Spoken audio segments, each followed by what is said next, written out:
I personally want to thank Brother Howell for telling us that story.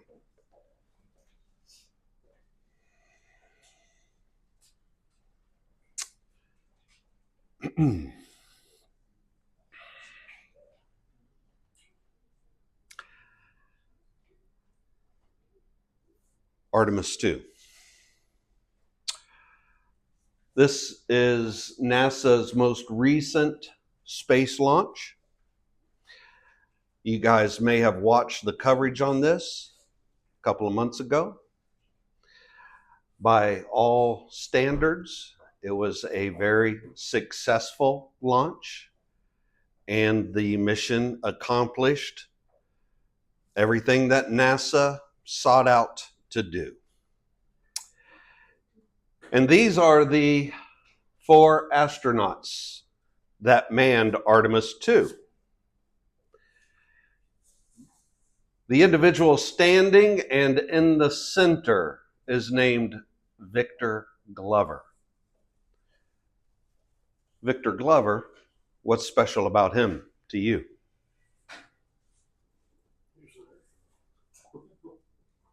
He's a member of the church.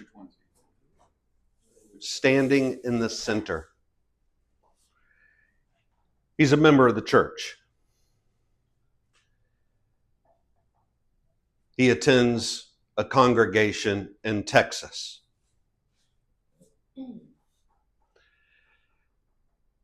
And he was the most outspoken during this mission. And this is the quote that you've heard.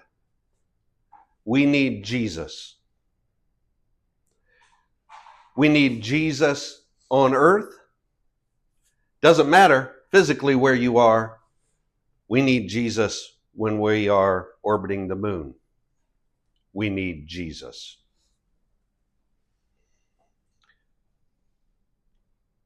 Let me tell you what Victor did. You're allowed to take certain personal items with you. Those items are very, very limited, as you can imagine. So weight is taken into consideration. Safety is taken into consideration.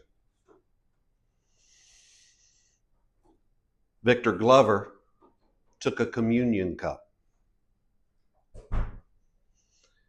because he did not want to miss what we just did. He was orbiting the earth on the first day of the week, not the moon. This was at Easter. And he participated.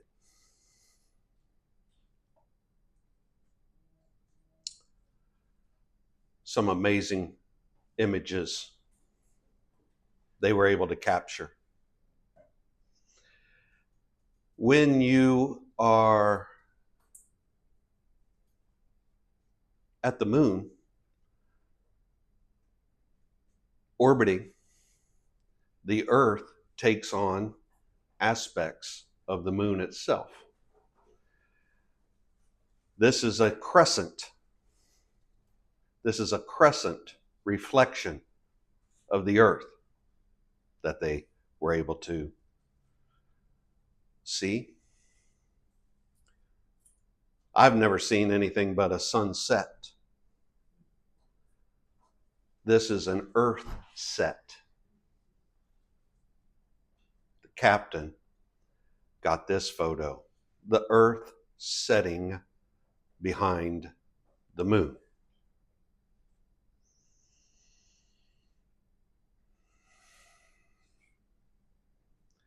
As they were venturing to what we call the dark side of the moon. You like the moon?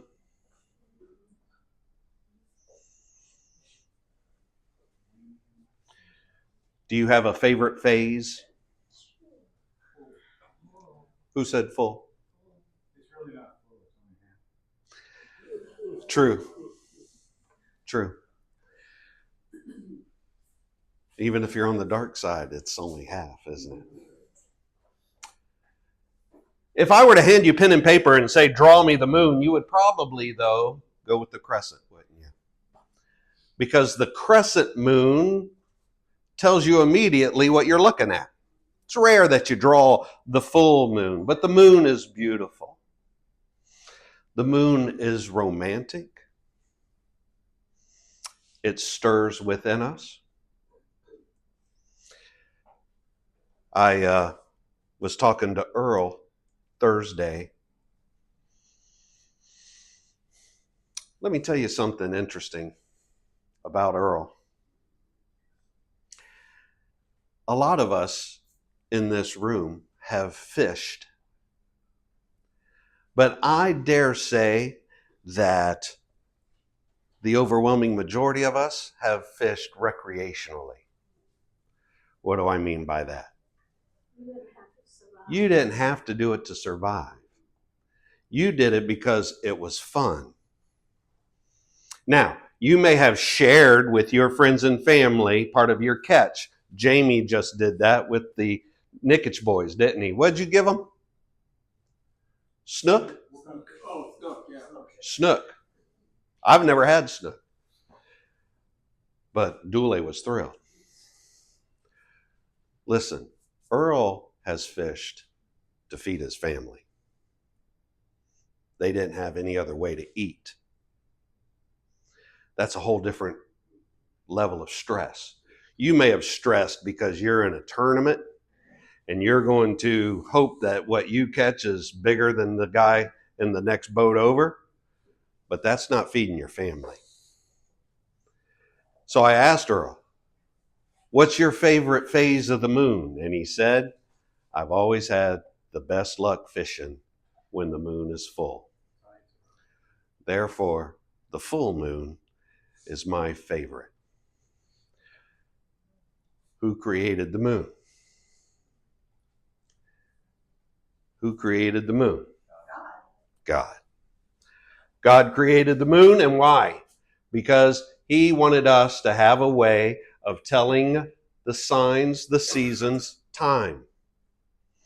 You look to your iPhone when I say what time it is. If you don't have that, you look to your microwave. But you take away that, and what do you have left? You've got the sun and the moon and the stars. Genesis chapter 1, beginning in verse 14, God said, "Let there be lights in the expanse of the heavens to separate the day from the night, and let them be for signs and for seasons and for days and years. And let them be lights in the expanse of the heavens to give light upon the earth." And it was so. And God made two great lights. The greater light to rule the day, the lesser light to rule the night and the stars. And God set them in the expanse of the heavens to give light on the earth, to rule over the day and over the night, to separate the light from the darkness. And God saw that it was good. Right from the beginning of Genesis all the way through the Bible, we see this comparison between light and darkness. God is light. God is holy. In him there is no darkness, no shadow of turning. And we have that with these two heavenly bodies. I say, you've never been in utter darkness.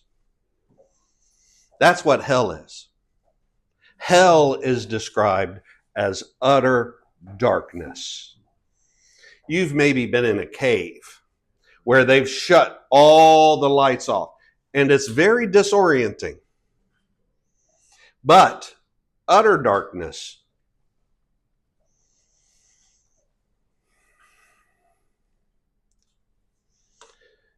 he gave us the sun and he gave us the moon. Right from the get-go, I want you to realize we have the sun and the moon.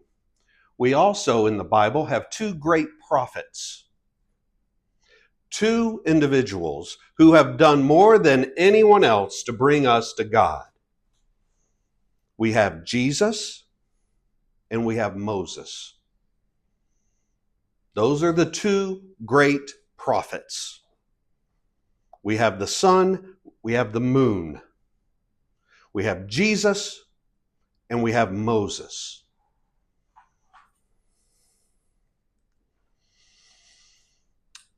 Well, how does the moon have light?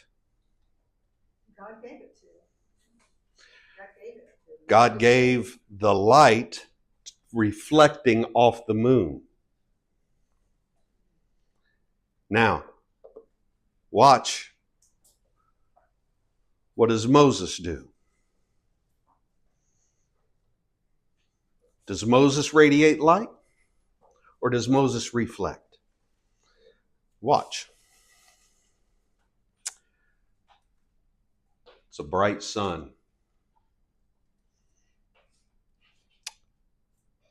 Exodus chapter 34. Moses has already been down.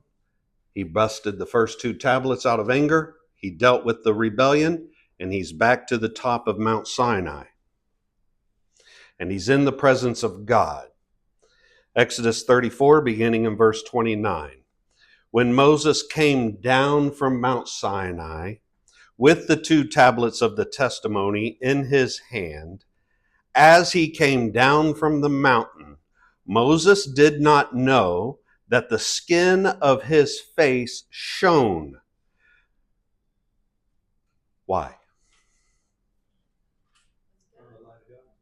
Because of the light of God.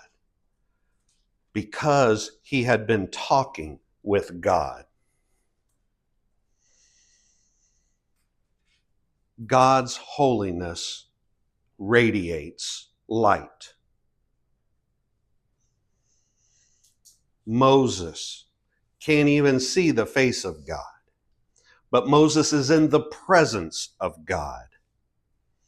And Moses' skin is literally taking and absorbing that holiness. You remember the story when you were little, but truly contemplate what's happening. The holiness of God is causing Moses to radiate light. And Moses doesn't even know that it's happening. God doesn't tell him. How do we find out? Well,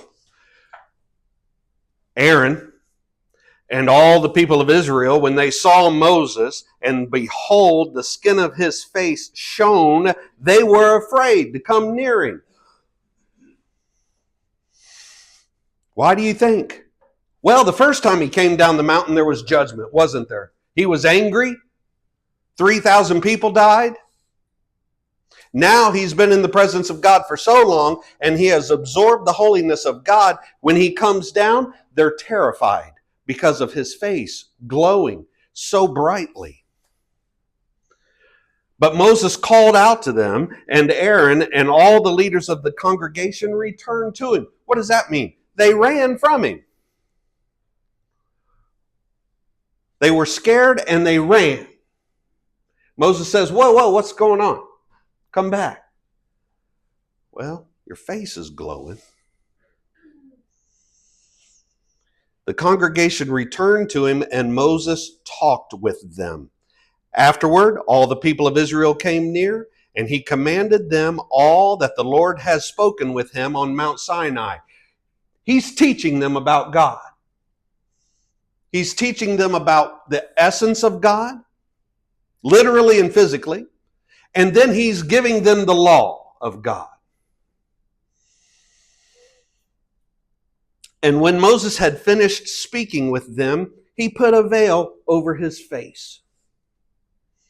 Whenever Moses went in before the Lord to speak with him, he would remove the veil, most likely out of respect. You remove your hat when you pray.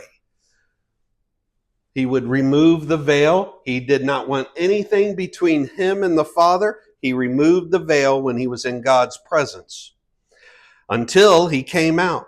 And when he came out and told the people of Israel what he was commanded, the people of Israel would see the face of Moses, that the skin of Moses' face was shining. And Moses would put the veil over his face again until he went in to speak with God. He would go into the tabernacle, would he not? God was there over the mercy seat, and they would converse back and forth. He would take the veil off, and he would once again take in that holiness of God, and his skin would begin to glow again. Now, what happened with the passing of time?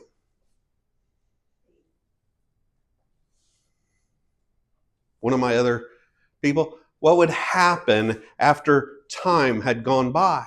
The glow would go away. The glow would fade. It wasn't an eternal glow. When he was out of the presence of God, his face would slowly, evidently, come back to what you and I would call baseline, normal.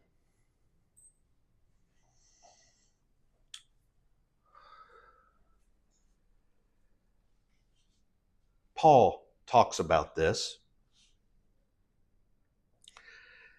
And I want to look at that with you guys. In 2 Corinthians chapter 3, Paul is making a comparison between the glory of Jesus and his ministry, and he's comparing it to the ministry of death, the ministry of Moses. He says one is great, the other is less. Will not the ministry of the Spirit have even more glory? For if there was glory in the ministry of the condemnation, the ministry of righteousness must far exceed it in glory. Indeed, in this case, what once had glory has come to have no glory at all. What has no glory at all? The law. The ministry of death. What Moses brought to the people, that glory has what? Faded. Because of the glory that surpasses it. See, this far outshines this. For if what was being brought to an end came with glory, much more what will is permanent have glory. Since we have such a hope, we are very bold. Not like Moses, who would put a veil over his face, so that the Israelites might not gaze at the outcome of what was being brought to an end. When you were little, when I was little, I was taught that he put the veil over his face because nobody could look at him. Like trying to look at the sun. Moses walked into the room, his face was so bright, you were like, cover that. Okay, that's true. Moses's came with glory. Now, why else did he wear the veil? There's two reasons. Do you see what Paul's saying? This is very important. Do you see what Paul's saying? He wore the veil because the glory was fading. Because the glory of the law was fading. And God didn't want the people to be sad about that. It's sad when you see that which is strong. You remember when your dad was the strongest man on the earth? Nobody was stronger than your dad. Nobody was smarter or wiser. And then you see that fade because you grow and you realize he had faults and he had weaknesses, and that glory begins to fade. It's sad.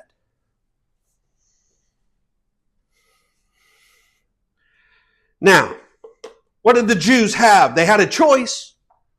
They had a choice, every one of them. But their minds were hardened.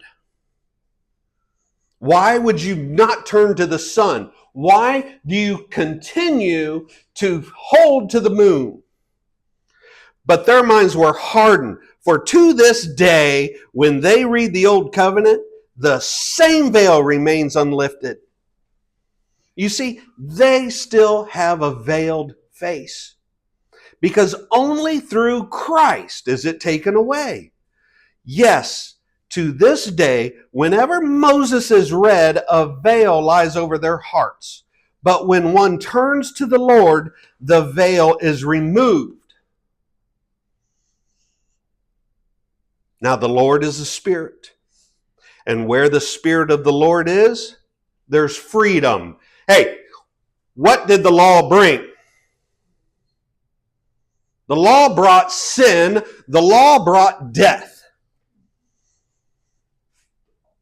What does the gospel of Christ bring? It brings great glory. It brings freedom. And we all, that's you, brother. You better, with unveiled face, behold the glory of the Lord. You are being transformed into the same image from one degree of glory to another, from one faith to another, from one degree of glory to a higher degree of glory. For this comes from the Lord, who is the Spirit. You're the earth. You're going to hold to that which is reflected and fading? Or will you, with an unveiled face, look at the true glory?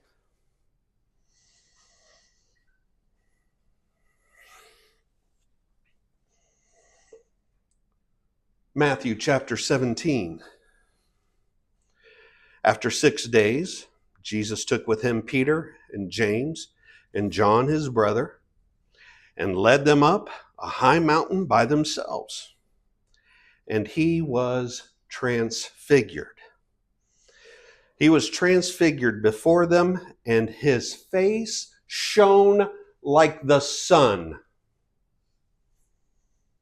Two great prophets have brought us to God. One like the sun, one like the moon. And what was Jesus? He was the sun.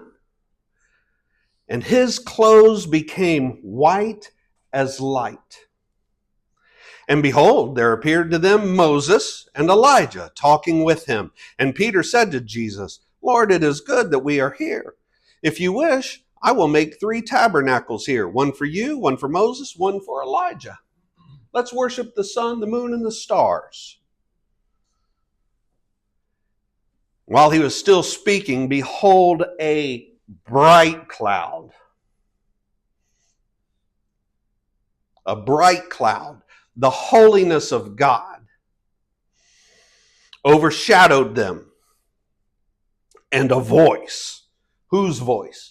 The voice of the Father, came from the cloud and said, This is my beloved Son, with whom I am well pleased. Listen to him.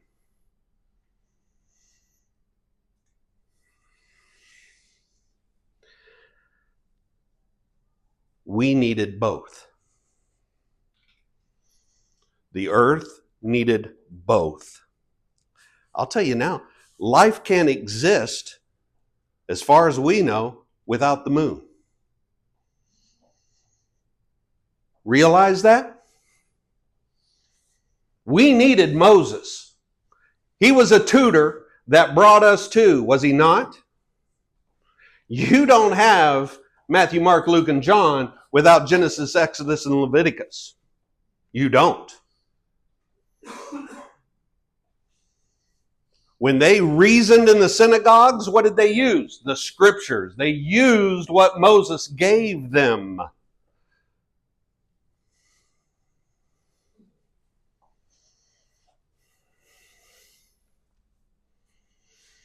And this is the same to this day. At night, the sun is testified to by the moon.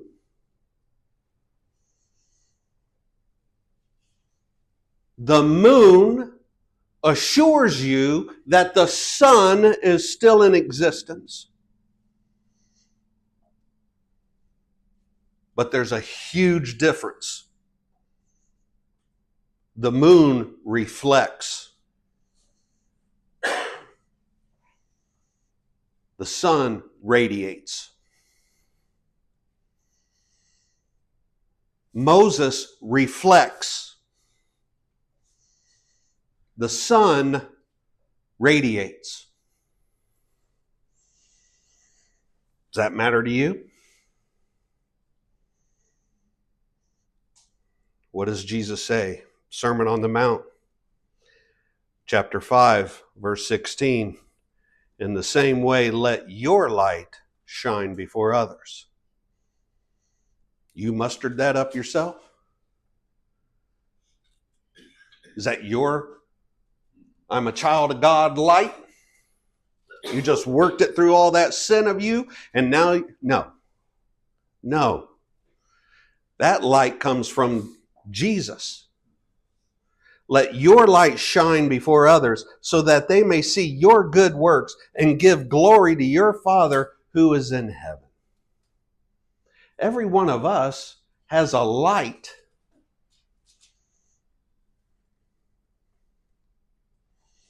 Let's go back to the light and the darkness. Remember what he said in 2 Corinthians 3. The Jew who refused to recognize the Messiah had a hardened heart and continued to veil his face and refused to look at the sun, but clung to that Moses.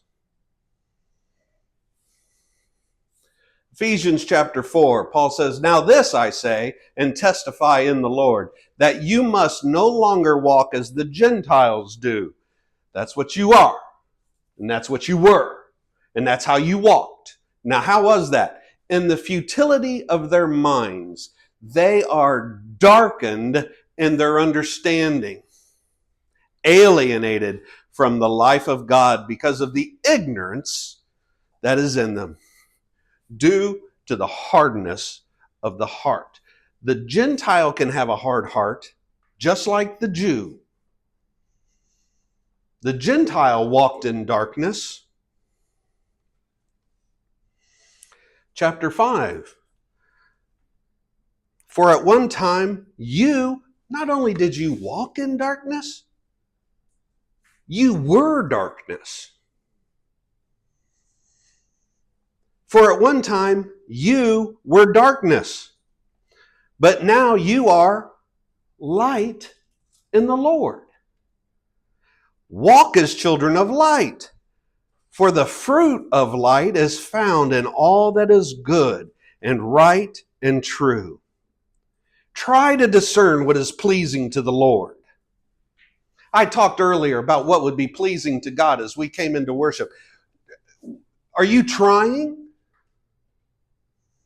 to discern what's pleasing to the Lord?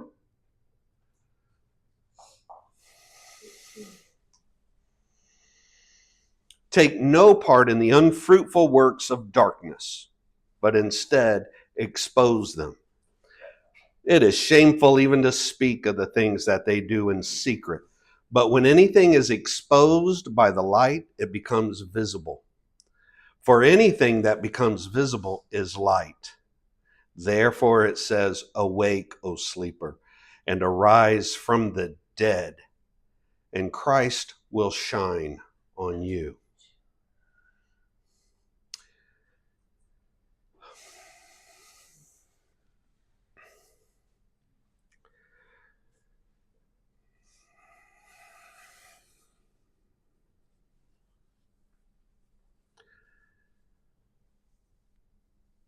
You're the light of the world.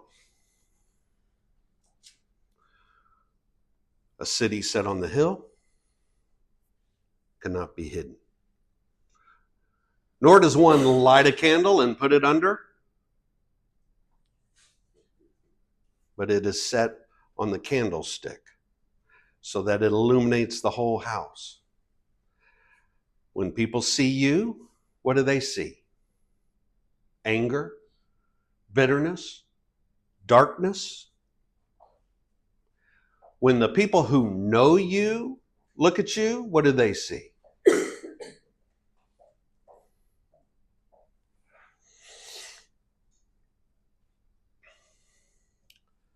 Do I judge myself by myself? Do I judge myself by you? I don't know if my hair is looking good or not, because I don't have a mirror here to help me out. But that's not the issue.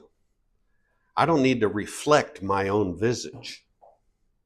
I need to cast forth light, the light of Christ. But aren't we like the moon? Aren't we what? Like the moon.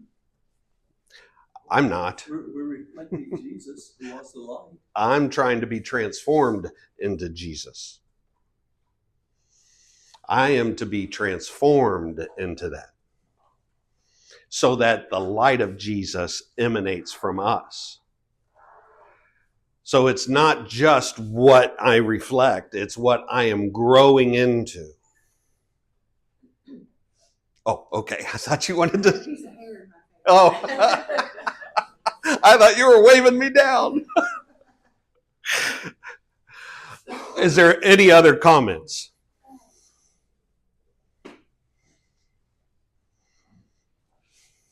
Is Moses the only, as you were talking, I was thinking, is Moses the only one that this happened to? Because Moses came to the burning bush and God spoke from the burning bush, but it doesn't talk about his face lighting up. does it? Right.